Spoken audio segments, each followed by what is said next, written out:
Hello everyone, good evening. আর আজকে দেখো একটা অ্যাকোরিয়াম ফিশের দোকানে আমি এসেছি। এই দোকানটার নাম হচ্ছে হবি হাউস। আর এখানে আমাদের এখানে নতুন দোকান খুলেছে।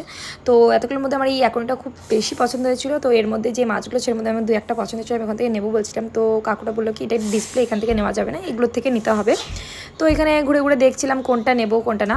আর আমার ঘরে একটা ছোট গ্লাস বাউল আছে, তো সেটাতেই আমার একটা ফিস রাখা আছে, ছোট্ট মাছগুলো। তো ওই জন্য আর 2-3টে নেওয়ার জন্য আমি অ্যাকোয়ারিয়ামে এসেছিলাম। মানে আগের দিন দেখে গেছিলাম, তো আজকে আমি জিজ্ঞেস করে আজকে নিতে এসেছি।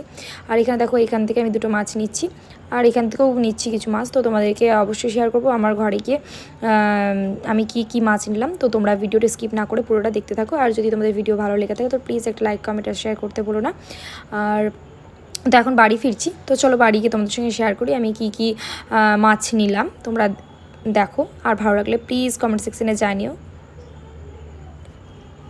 আর দেখো এই সেই ছোট্ট বাউলটার আমার ফাইনাল লুকটা, ফিসগুলো দেখো। আর হ্যাঁ, তোমাদেরকে এক কথা বলি, এই বাউলটা হচ্ছে আমার ভাই দিয়েছে আমার ছেলেকে। মামার কাছে বায়না করেছিল যে ফিসের অ্যাকোরিয়াম নেবে ছোট, তো এই জন্য ভাই দিয়েছে এই অ্যাকোরিয়ামটা। সোনাকে আমার গিফট করেছিল। আর এই দেখো একটা গোল্ডেন ফিস আছে এখানে দুটো, আর একটা কি অ্যানেস্থেটিয়া কি একটা নাম বললো, আর একটা জারবেরা ফিস। আর আছে আমার ছোট্ট একটা পুচকি ফিস, ওটার নাম আমি জানি না অবশ্যই, তোমরা যদি কেউ জেনে থাকো তো প্লিজ কমেন্ট সেকশনে জানিও। আর এই দেখো আমার ছোট মাছটা প্রচণ্ড এদেরকে দেখে ভয় পেয়ে গেছে, একসাথে এতগুলো মাছ ও একাই ছিল, একাই রাজ করছিল, যেখানে এত সবাই কী করে চলে এলো। এটা মুখটা দেখলেই বুঝতে পারবে, রাগে ভাব। ওরা যদি নিচে তাহলে ও উপরে, আর ওরা যদি উপরে তাহলে ও নিচে, এইভাবেই করছিল। তো যাই হোক, পরে থাকতে থাকতে ওরা ম্যানেজ করে নিয়েছিল একে অপরকে।